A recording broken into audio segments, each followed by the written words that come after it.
1 Edward 1029, copy, threatening traffic. Copy, moving route.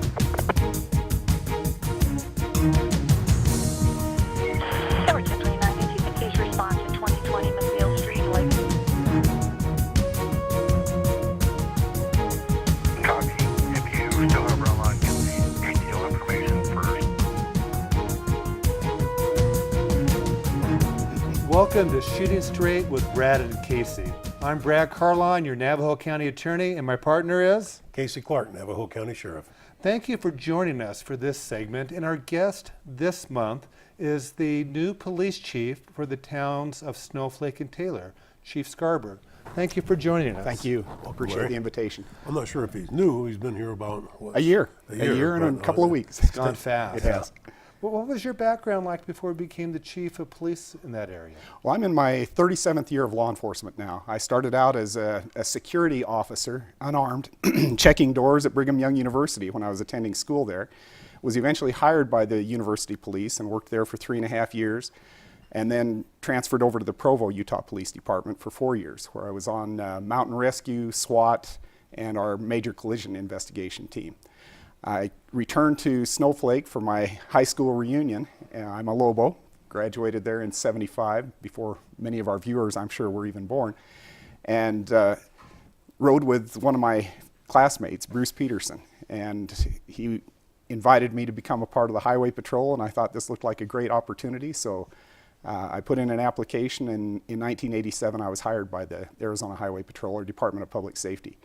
I served for 28 years there. I worked started out in Kayenta on the Navajo Nation, moved down to Gila Bend, then Coolidge, Globe, and Tucson, and that's where I retired after 28 years. You were actually the tribal liaison for DPS too, weren't you? That's correct. Back in about 2000, I recognized that there was a need. We were a large agency working all over the state and had no tribal liaison. So I petitioned then Director Dennis Garrett for the opportunity to do that, in addition to my other duties. And so I served in that capacity for 15 years working with the tribes, and that was actually one of the most pleasant portions of my job. So what did you do as a tribal liaison? We worked to improve relations, for one thing, by having a liaison. If there were issues that cropped up where an officer perhaps inadvertently violated tribal sovereignty, we were able to kind of nip it in the bud.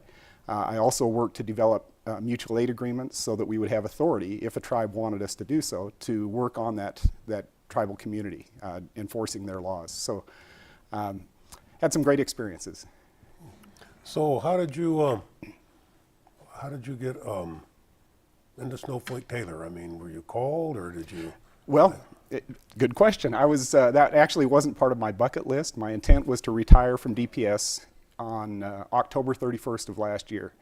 But around May or so, Chief Van Winkle announced his retirement, and I started getting calls. I've maintained contacts with high school friends and other friends in the community over the years, and started getting calls, and one thing led to another. Would you send a resume up? Would you come up and interview? And just kind of fell into the job. I was hired on August 31st, 2015, and I've been having a great time ever since.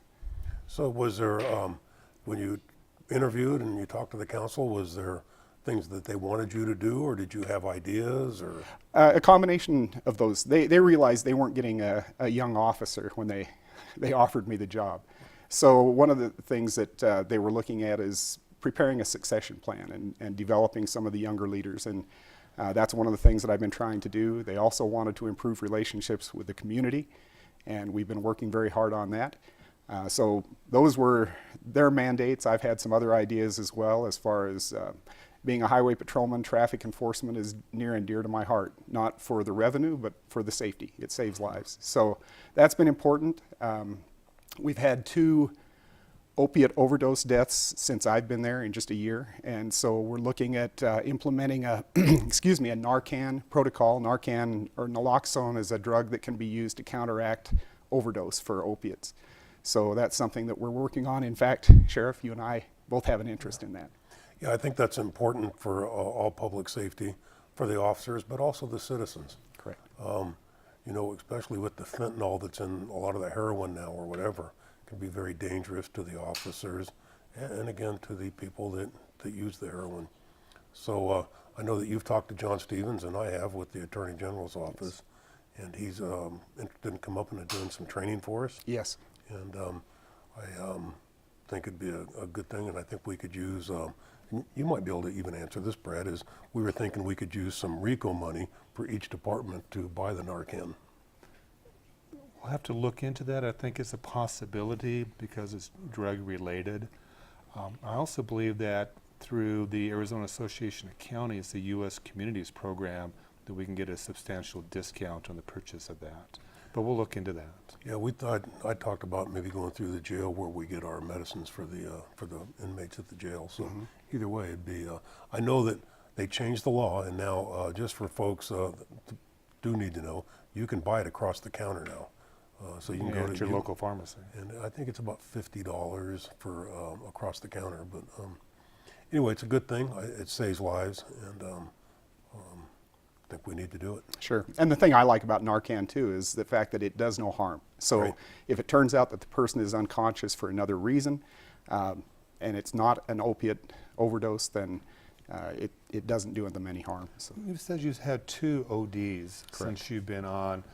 How is the opiate problem in your area? I know countywide we're seeing it grow and grow, probably stemming from the prescription drug abuse problems that our whole country is seeing.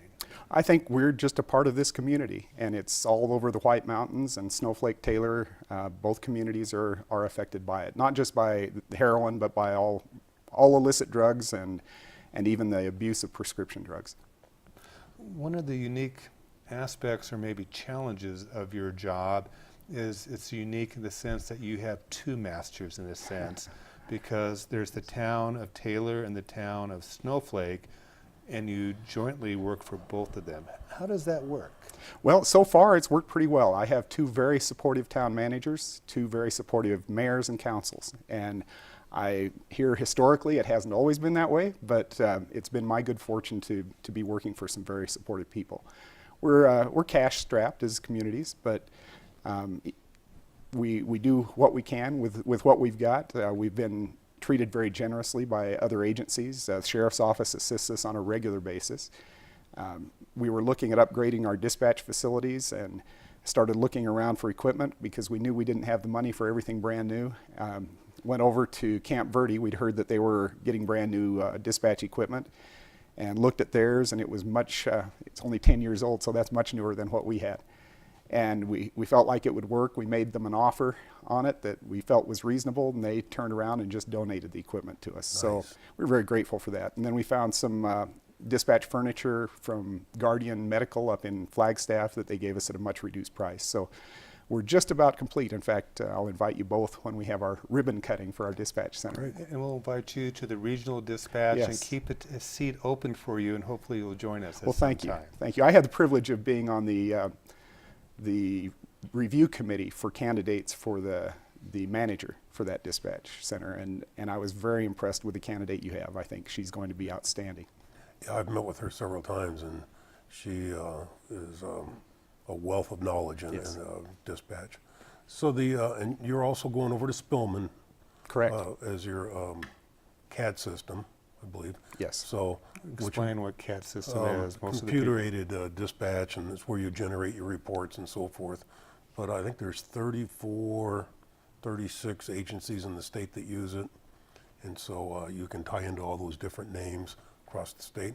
I've heard that DPS is thinking about going to Spillman. I've heard that as well. So, they've bounced around with CAD systems over the years, and I'm excited about it because even though we won't initially at least be a part of the regional dispatch, we'll have the ability to communicate with the other agencies involved. And if DPS goes to Spillman, I think everybody in the county will be on Spillman, and as a prosecutor perspective, as I just hit my mic, that'll make me very happy because we have a interface between the Spillman and the county system, so we can immediately get information, immediately communicate with the officers, be with the Sheriff's Department or soon with Snowflake Taylor and say, you have a court hearing coming up, or we need this follow-up. Yes. So I'm excited on Well, that. plus you can pull the reports. So We have a download every night of the reports, the supplements, and everything in there, so we know we have 100% of what you guys have. Yes. Then I heard you also, I'm not sure if you had already had it going or not, but you were going to go to Lexipol? We have Lexipol. That's one of the things that was such a pleasant surprise when I came here is the police department was, I think, very advanced in what they'd done over the years. We had body-worn cameras long before it became the vogue. Right. We've had Lexipol now for several years, and it's a great You have resource. to explain that. I'm sorry. Yes. Law enforcement, we know it. Certainly. Well, the body-worn cameras, I think, is pretty much on the national view here, but we have officers that are wearing a camera mounted on their uniform, and so they're able to, when everything's functioning, they're able to videotape their interactions with the public. And it's been very helpful on arrests. It's been very helpful on complaints. Sometimes when an officer is accused of something, sometimes we can confirm that it hasn't happened. Sometimes we find that there's an officer that perhaps we need to utilize that as a training opportunity on how they could treat people better. As far as Lexipol, Lexipol is a company that was created by a former California Highway Patrol assistant chief, I believe, and their general counsel, Gordon Graham, and it's a resource that helps develop policy for an agency. So not only do they provide our policy, of course we have the input, we have the veto power on that, but they have attorneys that are looking at policy changes and court cases on a regular basis. They provide us with those updates, and that our policy manual is actually online through Lexipol. They also provide daily training bulletins so that the officers are trained in that policy. So we have the ability to track that an officer not only has confirmed or has read the policy, but has actually been tested on it and passed those tests. And you know, the great thing about that is that I remember over the years back when Sheriff Butler was the sheriff and Greg Evanson was our chief deputy, he spent probably 80% of his time redoing policy, trying to keep up. And when we went to Lexipol years ago, I mean, if there is something major that changes in the court system, Lexipol within 24 hours has you a new policy or guideline out. So it saves a lot of time. And the immediate training for the officers, so Yes. they're up to date on what they need to do or not do now. Correct. So, well, I didn't know that you'd implemented that already. I thought that it was Way before I got here. Oh, so nice. That was nice. Good. So what other plans have you got? Well, as I mentioned, one of the charges given me by the hiring committee, which was a joint committee from both Snowflake and Taylor, was to develop my personnel and then also to interact well with the community. There were some issues, I think, with relationships, as there will be with any law enforcement agency. But what I'm trying to push the guardian philosophy of law enforcement. For many years, the warrior philosophy was out there. There were books, there were videotapes. It was introduced in the academies and in training afterwards. And certainly there are times when a police officer has to rise up and be a warrior. And I think an example of that would be the incident at the St. Cloud Mall here just this weekend, where an off-duty officer was able to take action and eliminate the threat. So there are those times, but I think most of the time we are guardians and partners with our community, and we need to emphasize that we work with them, we're not an invading force. And so that's one of the things that I hit very regularly in my newsletters to the agency, in our department meetings. And we've also found a good resource in the training called Blue Courage Training. Yeah. We had our first session of that out at the training center in Taylor, jointly taught with the Sheriff's Office, Pine Top Lakeside Police Department, and one of my instructors, Lieutenant Bobby Martin. And I had not been through it. I'd heard a lot of good things about it, but it is to develop the pride in service and to reinforce the idea that we are servants of the community. And I found it very beneficial. Chief Shelley from Show Low Police Department was in attendance in that inaugural class, and we are both committed to having all of our employees attend that training. So what are some of the tangible examples of what you've implemented under this guardian philosophy? Well, it starts right down with our challenge coin, and that's if you're not familiar with the challenge coin, I think I have one here. I don't know if it's appropriate to show it here, but anyway, I will. You invited me, so you're stuck with whatever I decide to do.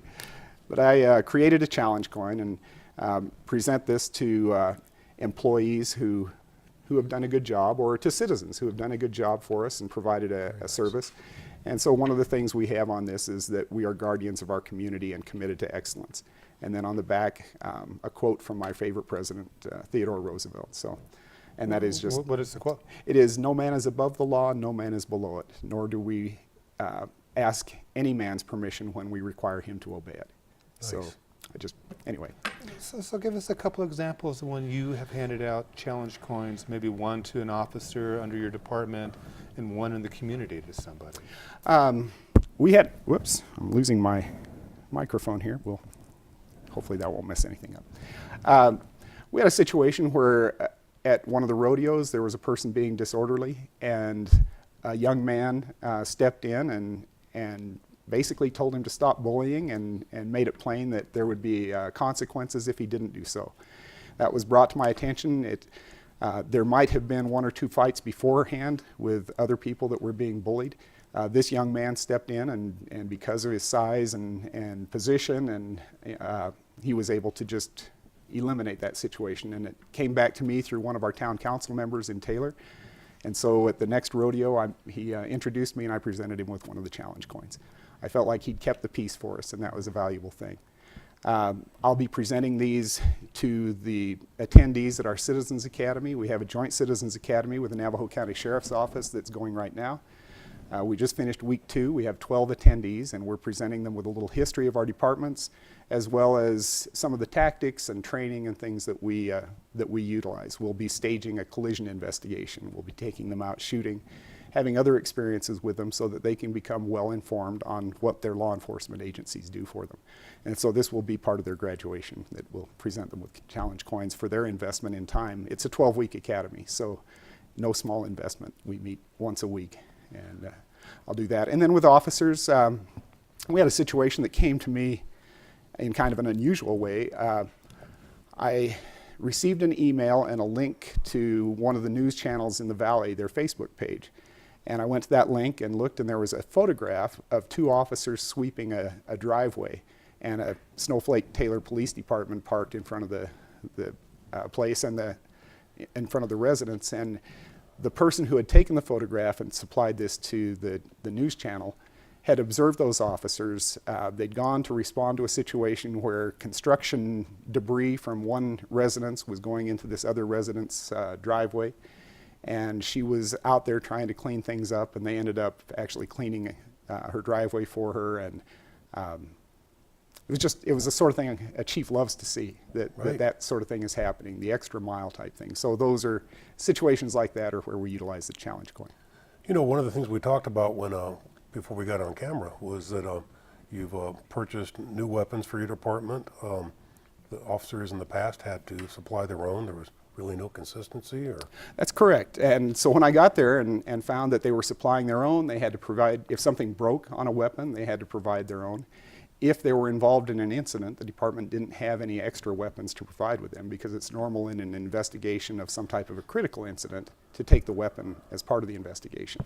So we're actually in the process of transitioning to the 9mm Glock. And officers have an option if they wish to purchase their own weapon, and it's an approved caliber and type of weapon and gets approved through our armor, then they could carry their own, but we'll be supplying them with a state-of-the-art weapon. Any maintenance that needs to be done will be done by the department at our expense, and we'll have a few extras there should theirs break or something, they get involved in an incident where we need to replace their weapon. So that's, you said that you just got some in, and you should be able to implement the rest of this by next week? Or? Yes, the first order came in. We had to split it over fiscal years just to be able to purchase. So we bought half of the weapons last year, and the other half, there's quite a backlog when you're buying Glocks. They seem to have quite a demand there because they're a very popular weapon in law enforcement. So our 120-day mark should be about September 26th, and that's when we expect to receive the weapons. Good. You had talked about one of the challenges the 2 city councils gave you was to develop the leadership capabilities within your department of your officers. What have you done in that area? Well, we've addressed a lot of it through training, and again, part of it is mentoring. I was fortunate during my career to have some wonderful mentors who took an interest in me and actively worked to develop me. And so I credit a lot of the experiences that I was able to enjoy to those people who took an interest early in my career. So I've been working on that with some of my employees. We were able to implement a promotion not long after I came on board, and that was to promote a sergeant who, he's now Lieutenant, Bobby Martin, to the rank of lieutenant. Bobby was the interim chief prior to my being hired. After Chief Van Winkle left, and then before I was hired, he served for several months as the interim chief of police. He's bright and he's ambitious and he's a lot smarter than I am. So I'm working on getting him trained and prepared for whatever the future may hold for him. He's currently enrolled in the ASU Certified Public Manager program, and we've been actively soliciting the Phoenix office of the Federal Bureau of Investigation to get him through the FBI National Academy, which you and I are both graduates of. So we're hopeful that he'll be able to attend that in 2018. And then we're also with some of the supervisors who we anticipate will be with the agency for some time. We're directing their training away from operational things. That's always the most fun, is operational, and more towards leadership and leaving their legacy in that way by growing the agency. So we're doing it right down to the officer level, preparing officers to become sergeants, sergeants to become lieutenants, and a lieutenant to become hopefully a chief in my place or in some place. You know, Larry, we just implemented, we had our inaugural, we're doing basically a leadership class for sergeants and then also the people that want to be sergeants. And it includes everything, paperwork, just everything that you would need to, and we can share that lesson plan with you if you'd like to look at it. And we've gotten really good feedback on it, going, well, we wish we would have had this class before. Sure. Now, but I'd be very interested. It's and it's a work. But we'd love to have your input on it also. Thank you. Yeah, we'd be very interested because a lot of people don't realize what they're getting into in management. And I always said that when I promoted to lieutenant with the highway patrol, that the gun and the badge became ceremonial because I was really not a cop any longer. I was just an administrator. So the best position there is for me was back as a sergeant. Same here. Because you got a little input in your department, but you also still got to go out and be a police officer, what we signed up to be. Yes, so I agree. Anyway, it's So what other changes are you hoping to implement as you continue being the chief and develop your successor? Well, there are a number of things that are kind of on our bucket list. One of them is an awards program, recognizing officers for their good work. So we're working on formalizing that right down to their shooting scores, to have some type of it's a medal that they can put on their uniforms that will give them some pride, or maybe encourage some competition to improve those scores, as well as for our Class A uniform, our Class A being our dress uniform for formal occasions, having ribbons. We've already replaced our U.S. flag with a pin on the Class A uniform. It's a U.S. flag pin, but underneath that we would be able to put ribbons recognizing their service as field trainers, specialized training that they've attended, years of service and that sort of thing. So again, it's just kind of an indication of what their career has done, and there's some bragging rights to that. So that's one of the things that we're looking at to hopefully to improve morale and also to improve how we are viewed by our community. We have a very good police department. I always have said to people that you don't know what hand is being dealt to you when you come to a new agency, and I was dealt a very good hand. I've got a lot of people who are very dedicated to being there. They could make more money doing something else somewhere else, but they have a love of community and a desire to give back. So I think I'm very fortunate to have that, and we'd like to recognize that. Also, our evaluation program has kind of gone by the wayside over the years, and we're working to revive that so that officers have a standard that they're held to. That we have a standard, but it's right now it's pretty unofficial. So we'll have an evaluation program that we'll be implementing. Again, the Narcan initiative that we're working on. I'd like to eventually get our traffic safety program up to where we could compete in the National Chiefs Challenge that's sponsored by the International Association of Chiefs of Police. So we've got a lot of things that we've kind of got on the horizon. Maybe we can do a local challenge first and send the Certainly. best from the area. But the time has just flown by, Chief. Thank you very much Thank for you very joining much. us. thank you. Thank you for joining us on this month's Shooting Straight with Brad and Casey. And please watch this month's Most Wanted. Thank you. The Navajo County Sheriff's Office is currently seeking the location of Eric Baca. Eric is wanted on a Navajo County warrant for an original charge of burglary. Eric has been evading contact from law enforcement and has not been able to be located in the Winslow area. Eric should be considered dangerous and a fugitive from law enforcement. If anybody has any information about the location of Eric Baca, we encourage you to contact the Navajo County Sheriff's Office at 928-524-4050 or WeTip at 1-800-78-CRIME. A reward may be offered.